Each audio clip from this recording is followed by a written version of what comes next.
اللہ کی رحمت ہو آپ پر بھی اور ہم پر بھی۔ میں عامل حکیم اعجاز احمد قادری ہوں۔ میں عملیاتی لائن میں 22 سال سے ہوں اور میں نے 200 سے زیادہ چلے اور روحانی عملیات کیے ہیں اور 150 سے زیادہ میرے پاس روحانی لشکر ہیں جو میرے موکلات میں سے ہیں، اور یہ سب اللہ کے حکم سے میرا کام کرتے رہتے ہیں۔ دوستوں، آج میں آپ کو صابر پیا کلیاری رحمۃ اللہ علیہ کا ایک حیرت انگیز کرامت سنانے جا رہا ہوں جو آپ کے ایمان کو تازہ کر دے گا اور بزرگوں سے محبت کرنے کا سبب بنے گا اور اللہ تعالیٰ کے طرف رجوع کرنے کا وجہ بنے گا۔ دوستوں، ہر بزرگوں کا کوئی نہ کوئی دشمن ضرور ہوا ہے، کوئی نہ کوئی اس کے پیچھے ضرور پڑتا تھا۔ یہ دستور دنیا چلا رہا ہے۔ نبی لوگوں کے ساتھ بھی ایسا ہی ہوا تھا۔ اسی طرح سے صابر پیا کلیاری کے پیچھے ایک مفتی، یعنی مسلمان ہی تھا، وہ قاضی تھا بادشاہ کے دربار میں۔ وہ مفتی، وہ قاضی، ان کو جادوگر کے نام سے مشہور کر دیا تھا اور ان کی ہمیشہ شکایت کیا کرتا تھا۔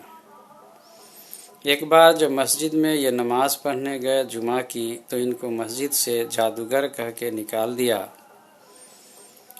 اور سب لوگ مسجد میں نماز پڑھے اور یہ مسجد میں نہیں تھے، مسجد کے باہر ان کو کھڑا کر دیا۔ تو ان کو بہت ہی غصہ آیا، بہت ہی برا لگا۔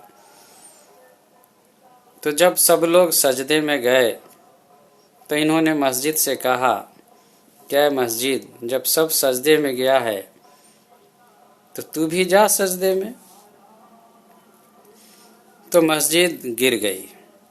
اب مسجد گری تو ظاہر ہے زیادہ سے زیادہ آدمی دب کے مر گیا، اس میں سے بہت سے آدمی مر گئے اس میں۔ ایک ان کی شاگردہ تھی،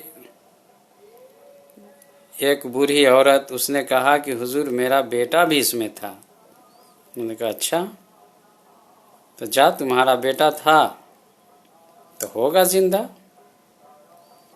لوگ آ کر بولے اس کو کہ تمہارا بیٹا تو مرا ہوا ہے۔ تو اس نے کہا کہ ایسا ہرگز نہیں ہو سکتا ہے۔ جب وہ جا کر دیکھتی ہے تو اس کا بیٹا زندہ تھا، صحیح سلامت تھا۔ تو دوستوں، فقیروں اور بزرگوں سے الجھنا نہیں چاہیے، ان کی دعا لینی چاہیے۔ عقلمند آدمی کبھی ان پہ طعنہ نہیں کستا ہے، ان کے پیچھے نہیں پڑتا ہے، ان کی برائی نہیں کرتا ہے، ان کی دعا لیتا ہے۔ اللہ تعالیٰ نے ان کی دعا میں بہت اثر رکھا ہے۔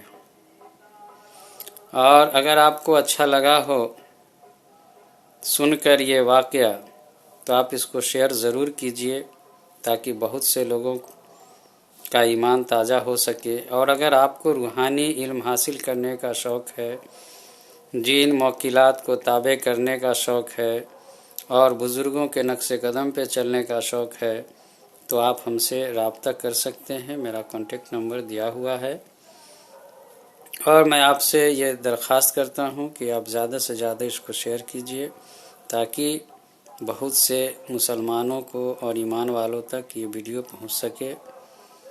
میں اللہ تعالیٰ سے دعا کرتا ہوں آپ کے لیے کہ آپ کی ہر پریشانی کو اللہ تعالیٰ دور فرمائے اور آپ کے ہر جائز مقصد کو پورا فرمائے۔ آمین یا رب العالمین۔